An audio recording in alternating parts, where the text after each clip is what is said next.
birbirsa kooti jisikaawo Dokiya doko koyado situ birbirsa kooti jisikaawo Dalila dangalasne borum barru baranu base saka karru rakko rakina kenya dama kalcha dahu kalakni kenya kamijun bacha Dokiya doko koyado situ birbirsa kooti jisikaawo wirtu batti kara lale wadani tikite lale yabaji pudara lale empikil kite lale kadama lale wala bumukite bawalo mandiye sami gandamo gada kamike kami marabawalo mandiye sami gandamo gada kamike kami jabani re patitir katu yogada male palana katu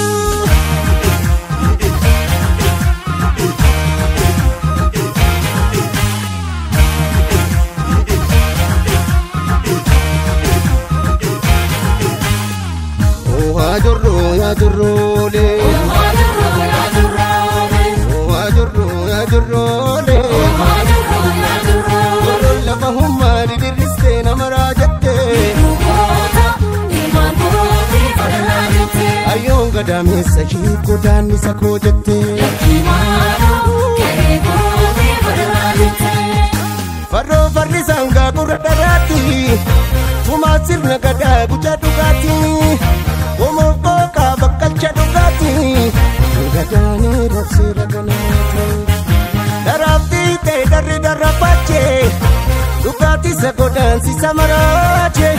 dapti gemi nang putti jabada irresir nagada kenya jabada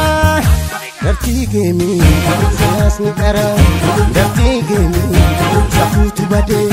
dapti gemi tutu kute dapti gemi mota bite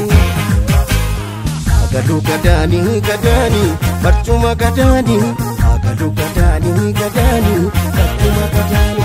agadu gadani barcuma gadani agadu gadani kadacha gadani barcuma gadani kadacha gadani kabaja gadani kallacha gadani intollu shirani gachna gadani